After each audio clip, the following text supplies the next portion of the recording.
The Valentines of Merion.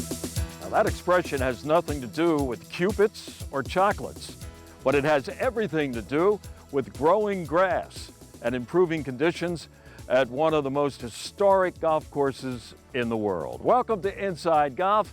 Welcome to Merion Golf Club. I'm Harry Donahue. You know, it's always an honor and a pleasure to come to Merion, one of the most famous golf courses in the world. But what made these 120 acres famous wasn't just the events that were held here, or the golfers who won those events. Much of Merion's fame can also be traced to the work of Joe Valentine and his son, Richie. Together, they spent almost 80 years as superintendents here at Merion. Today, we're going to hear their story from Tom and Rich Valentine, the grandsons of Joe and the sons of Richie. We'll also be meeting Paul Latshaw. Paul is the man who's now in charge of grounds here at Merion. The unsung heroes who made Merion great and continue to make it that way today. That's the story next on Inside Golf. The 26th season of Inside Golf is presented by Destination Montco Golf. Your next golf getaway is in Valley Forge in Montgomery County, Pennsylvania. Visit valleyforge.org. By the First Tee Greater Philadelphia. The First Tee not only helps young men and women become better golfers, but most important, better people. Get involved. Visit firstteephiladelphia.org.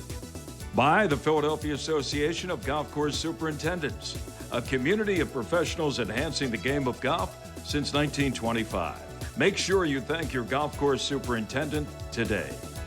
By the Golf Association of Philadelphia, GAP, celebrating amateur golf since 1897. By Jersey Man and Philly Man magazine, a digital publication and private business network. Read the current issue free at jerseymanmagazine.com.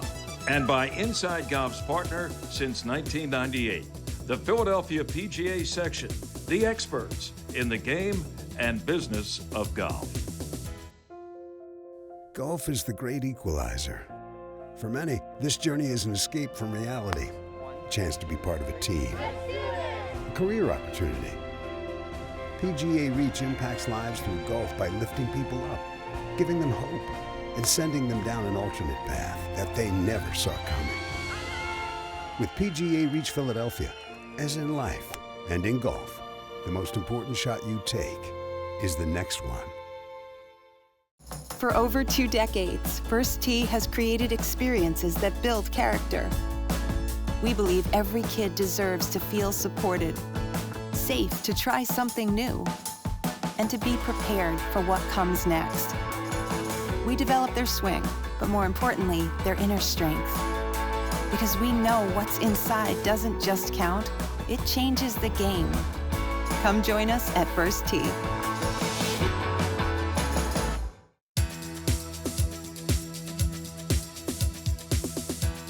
Welcome back to Inside Golf, and as I said in our open, what a pleasure and honor it is to be here at Merion with 2 gentlemen who go a way back, despite their youthful looks today, here at Merion Golf Club. And I'm referring to Tom Valentine and to Rich Valentine. They are the grandson of the original golf course superintendent. That was Joe Valentine, back when Merion was being built, and the son of another legendary gentleman by the name of Richie Valentine, who for years was the golf course superintendent at this famed golf club. 78 years between your grandfather and your dad involved. Yep. Wow. Yep. That's amazing, isn't it? It is amazing, yeah. It's a great legacy. We're just blessed to be a part of it. But yeah, so my grandfather, he came over from Italy, and you know, he had an education from monks. So he was an orphan, I believe, wasn't he? Or... He was. Like there was, he was raised like with the monks there, and basically when he came over in June of 1906, he had a job at a Camden National Bank, and while he was there, he had gotten like pneumonia, tuberculosis condition, and the doctors there said, you know, you should really work outside to clean out your lungs. And the guys at the bank saying, hey, we're building this course in Ardmore, PA. Just happened to be building this little course in Ardmore, PA. And most of the labor force is from their Italian immigrants, and we have trouble communicating. Why don't you be the liaison there? You're great with, you can read a topo map and you can do the mathematics involved in building the course. So that's how it all started. He came over and he just realized that he had a knack for it and affinity for managing a property like this, and that's really the genesis of the whole thing. Yeah, so he got involved mainly in the construction to begin with. Correct. William Flynn was working, he was the main construction guy, working under Hugh Wilson, who is credited with obviously designing the Merion East and the Merion West course. But your father or your grandfather, Rich, had no real background really in the construction business, right? No, but he was very detail oriented. In this construction phase, especially with facilities like this, it was something that was needed to be able to see detail in everything that you're doing. So that's really one of the things that he could bring, and also bring about the communication between the workforce and the architects. You know, I have seen pictures of your grandfather. He was a pretty dapper gentleman. He always was dressed with a tie and a suit. Everybody referred to him here as Mr. Valentine. It wasn't Joe. It's true. Or Giuseppe, his given name in Italy. But he had that kind of classy look to him all the time, didn't he? He did, and that was kind of came out of going to work in the banking business, and his thing was always look like the people that you work for. And if you show up kind of looking, bad t-shirt and jeans, whatnot, that he said you're not going to get that respect. So he always usually wore a three-piece suit, and even in the the heat of the summer, he was wearing a tie, and he always looked like the members. And I think that just reflected a lot of his respect there. Something else, Rich, that your grandfather was involved in and has now become known around the world is the turf research program at Penn State University. How did that all happen? Well, like most things in our industry, it was a group of people that got together. He was the number one face of it, but a lot of the industry representatives throughout equipment with the Toro Company and other county agents found out really that we weren't doing enough research at that point in time with turf grass. And he was able to talk and actually go right into the president's office at Penn State. This is back in the 30s, I believe. This is back in the 30s, without an appointment, and say, listen, you're studying a lot on crops and things like this. Golf is going to be something. We need more research to be done on turf grass. And that brought about a $10,000 state fund that the legislation put through. And then also there were some driving forces with Eb Steiniger and some of the Penn State, Sprague in particular, up there to help create this program. And it was eventually named in his honor because of his spearheading the detail for it. That's amazing. So if you go up to Penn State today, almost 100 years after all this transpired, you will see a little plaque, and I believe the stone that it's mounted on came from this golf course. That is correct. Right? Yep. And it is the Valentine Turf Research Program at Penn State University. The Joseph Valentine. And so many golf course superintendents owe it to your grandfather, the education they got at Penn State and what they have done to be literally all over the country involved in golf course superintendent's work. It's an amazing story. It is. It's amazing legacy there. They took the stone out of the 11th creek there, that right in front of it, and every time my brother and I go up there for field days, which still continue up there in research, and we see his name on the side of the building, it's just a wonderful thing. We are graduates of the Valentine Turf Research Program. So many golf course superintendents can boast that claim. All right, stay with us. More to come on the legacy of the Valentines. And later on in the show, we'll be talking to a gentleman who now is in charge of the grounds here at Merion. His name is Paul Latshaw. Paul will join us a little bit later on. Stay with us. More to come here at Merion on Inside Golf.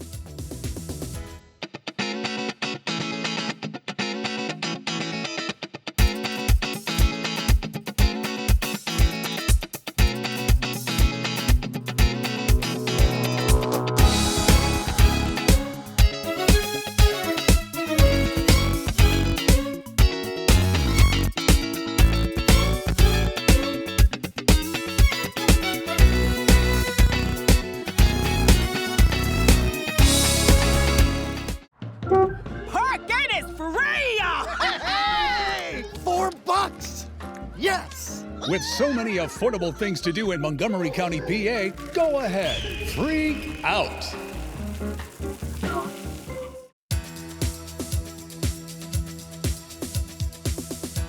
Welcome back to Inside Golf here at Merion. We're with Tom Valentine and Rich Valentine talking about their family legacy. Grandfather Joe, their father Richie, almost 80 years were in charge of the grounds here at Merion East and Merion West. That is some legacy. But we talked a little bit about your grandfather. Let's talk about your dad. And Richie took over, I think, in early 60s when your grandfather stepped down, worked until the 90s. What was it that he did differently maybe later in his life than when he first took over? Or were you guys able to determine anything different? Well, I think he might have spent probably more focus on mentoring a lot of people coming into the industry. In fact, I can rarely go anywhere within the industry without finding somebody who worked for my father and has a story about working for him. But he spent a lot of time sort of as I always call it like a surrogate father to a lot of assistants that came in that then went on to their own courses, somewhere. So he spent a lot of time probably on that type of thing, where my grandfather was maybe more focused on Merion's early design and, continuing that part of it. My father spent a lot more time kind of developing the fraternity that existed within the industry. Your grandfather, I believe, Rich, started with a summer home in Margate, New Jersey. Yes. And later on, you, as grandkids, would go down there and everything. But there's part of the Valentine story that comes out of trips back to this part, to Haverford and Merion, from Margate through the Pine Barrens, where your grandfather first and even your dad later would stop, go into the Pine Barrens and take seedlings from some of the pine trees. And eventually they made their way here to Merion, including right behind us here. You guys noted? Yes. Right in between 15 and 16 here is one of the pines. And what you would see is kind of a gnarly look to a lot of these pines. And that would be one of the things that the wind-swept appearance of those pines kind of added the character to what you would want to see. And that was one of the things that they would do, is pick those pines, put them in some wet newspaper, put them in the back of the car, and started a nursery on the west course. And as they would mature, they would spot them at different areas to add some more character to the facility. And I'm not mistaken, the iconic driveway off Ardmore Avenue has a few of those. A few of those also. It does. Pines left from the Pine Barrens in southern New Jersey. We always jokingly referred to them as the sentinels watching over Merion as you come through, because they were so different. They have that twisted windswept look, like you said, and they're actually kind of a nod to another great course right here, Pine Valley, sort of coming out not too far from there. So it was sort of appropriate to have them spotted along the different parts of the course. How about the story about how what for want of a better term, the cut down telephone poles became sort of a boundary from the road here behind us and the golf course? That was your father's idea, and it was based on somebody who, unfortunately, drove a car onto the property. Yeah, in the early 70s, there was some vandalism, and a vehicle got on the course and did some donuts, went across a couple of fairways and greens, and my father was able to kind of come up with an idea rather quickly to kind of, fencing was not really desired. Too invasive. Too invasive, too straight line, too much distraction from the golf course itself. Merion's a very open facility, and you have a lot of nice vistas. And that was one of the things that they came up with, was to go ahead and cut the telephone poles, allow for them to act as an out-of-bounds marker, and also prevent vehicles from entering the golf course, but not be a distraction.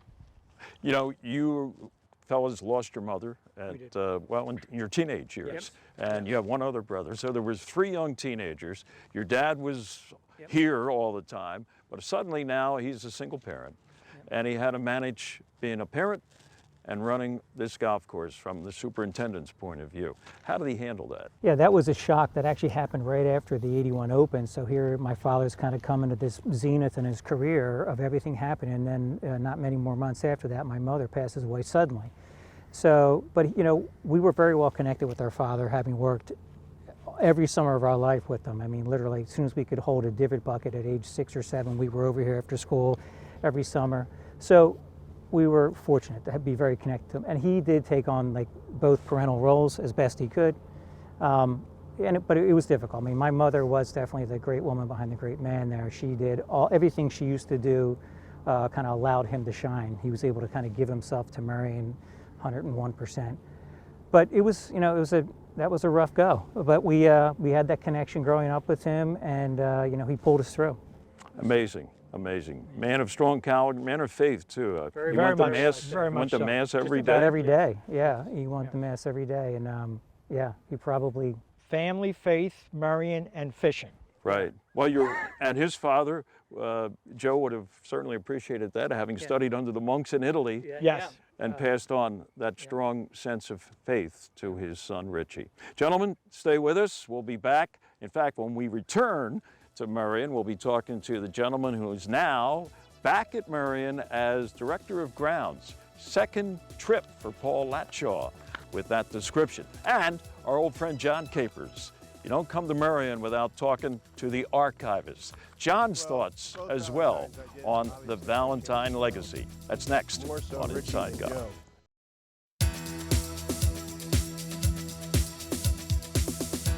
Welcome back to Inside Golf here at Merion. We've been talking about the Valentine legacy when it comes to Merion.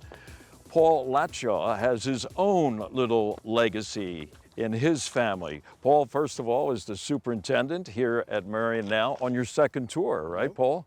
It's hard to believe, 40 years ago you came here as a 26-year-old to be the superintendent at Merion. That must have felt like you had the weight of the world on your shoulders, right? Yeah, it was a great opportunity, and it was one of those things that not often at that age you get an opportunity to be a superintendent, first job at Merion Golf Club. So forever indebted to have that opportunity. And the Latshaw family has its own legacy when it comes to being Director of Grounds. Your dad, who is still with us at the ripe old age of 82. 82. But your father, Paul R. Latshaw, you're Paul B. I understand that's how everybody differentiates between yourself and your father. Pretty much. But that's another story. But let's talk about your dad. He's a legendary superintendent, director of golf course maintenance, whatever. And what did you learn from him? Because you started like the Valentine brothers at a very young age in this business. Obviously I grew up on a golf course. My dad's first job was in Jackson, Michigan, and the house that he lived in was right on property. So, he tells a story when I was in diapers going on the golf course, and then at Shaker, going back with him at nights and coming on weekends. Then really at Oakmont, you want to spend time with your father. And it was one of those things that even before like 9, 10, I'd go on weekends, be able to spend time with them. And there's always the allure of trying to be able to drive the golf cart once in a while. So that was a really good experience. And then age of 12, started working for him pretty much full time in the summers. We talked to the Valentine brothers about how their grandfather and father here at Merion were real sticklers for detail. Was that something too that's a common trait in your family? My dad is probably the most driven person. His work ethic is second to none. So every day was as push and get as much done as possible. And really, I think that you look at his career, he was really a change agent where he ended up going into courses that maybe weren't in great shape, that had big tournaments coming up. And he always was able to formulate a program to get the golf course in great shape for USGA championships. You moved on from Merion, you went to Oak Hill. Yep.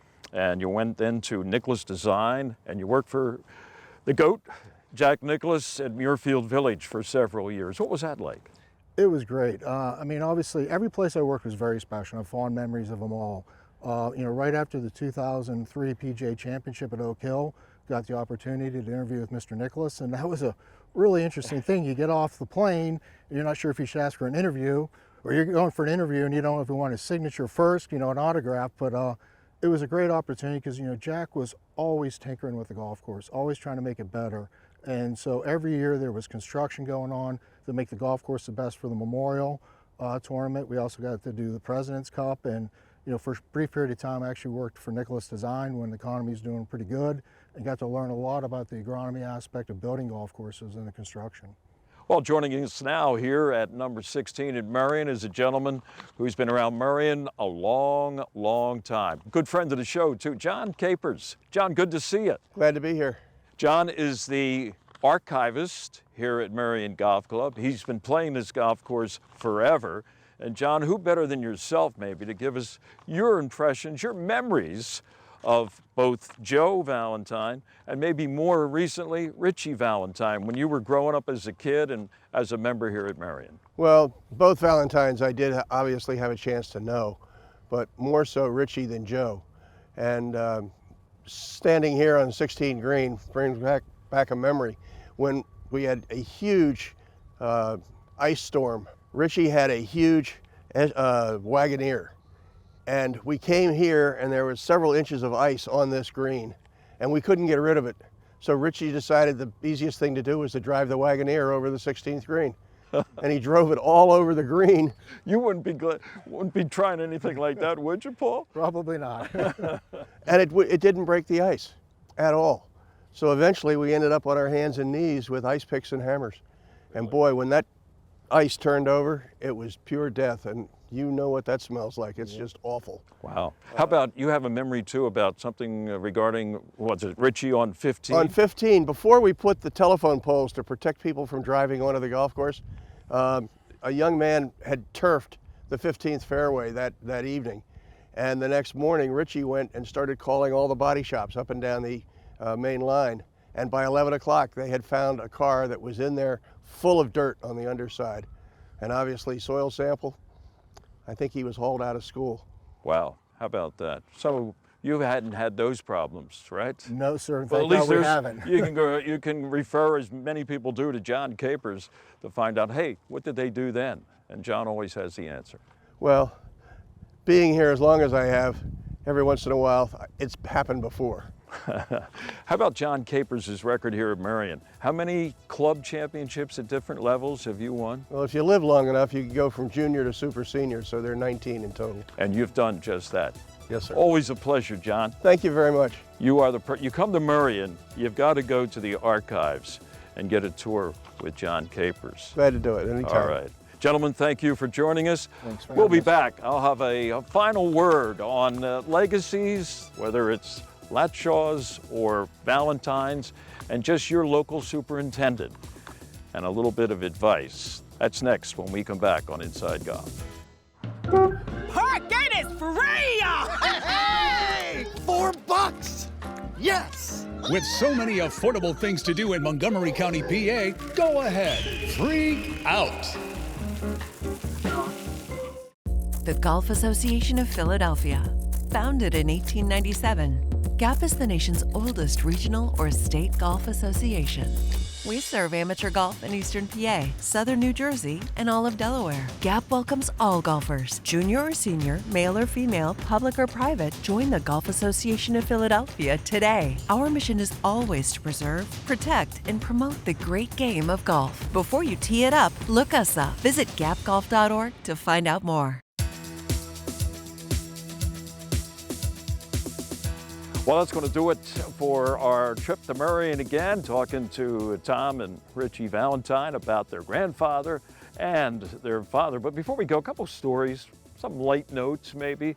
First of all, the idea of Merion bluegrass. Yes. Give us an idea. When did that all start, Rich? That was in the 20s, and what had happened was Joe had monitored some grass. It was just across the way from us here off the 17th tee. And it seemed to always do a lot better than the grasses around it. So whether it was hot or dry, wet or cold. So this was just a small patch of grass. This was a small patch of grass that he would just notice in his detailed manner. And at the time, they took some plots, took it down to some what they called the Arlington turfgrass plots at the time, evaluated it, turned out to be a pretty good grass. And it helped make the sod market in the early 30s, 40s, and 50s. So that was the beginning of Merion bluegrass. Merion bluegrass. And it grew at country clubs, golf courses all over the place. At the time, it was one of the best bluegrasses around. As we go through generations and development, it's not as good as it was in comparison, but it really did bring the industry up. And on a sort of a funny note, Jack Nicklaus in '71 came here for a practice round. Didn't think the greens are going to be ready for the Open that year. What happened? So my father was one of the first superintendents to use straight sand as a top dressing on the greens, and he was really loading the greens up with top dressing with the idea of making them as smooth and fast as possible. And Jack took a look at that and was really shocked and said, "You'll never have this course ready in time. Why would you do all that?" Well, sure enough, 24 hours later, Jack walks on the greens, and the greens are perfect and lightning fast. And he says to my father, "Richie, how did you manage to do that?" And my father said, "Jack, you know, I won't ask you any secrets about how you play as long as you don't ask me any secrets of how I prepare a golf course." Touche. Yeah. How about that? Well, that's it for our little trip down memory lane with the Valentines and John Capers and Paul Latshaw here at Merion. The work of the superintendents. And these gentlemen certainly have quite a legacy in their family, as does Paul in his. You know, a little bit of an idea. How about the next time you're out playing golf and you see a superintendent at your course or anyone on the grounds crew? Shake their hand and tell them, thank you. Thank you for the work you do that allows us to play the game we love. Because without the work of the crew and the superintendents, regardless whether it's at Merion or anywhere else, golf would never be the same. I'm Harry Donahue. We'll see you next time on Inside Golf. The 26th season of Inside Golf is presented by Destination Montco Golf. Your next golf getaway is in Valley Forge in Montgomery County, Pennsylvania. Visit valleyforge.org. By the First Tee Greater Philadelphia. The First Tee not only helps young men and women become better golfers, but most important, better people. Get involved. Visit firstteephiladelphia.org. By the Philadelphia Association of Golf Course Superintendents, a community of professionals enhancing the game of golf since 1925. Make sure you thank your golf course superintendent today. By the Golf Association of Philadelphia, GAP, celebrating amateur golf since 1897. By Jersey Man and Philly Man Magazine, a digital publication and private business network. Read the current issue free at jerseymanmagazine.com. And by Inside Golf's partner since 1998, the Philadelphia PGA Section, the experts in the game and business of golf.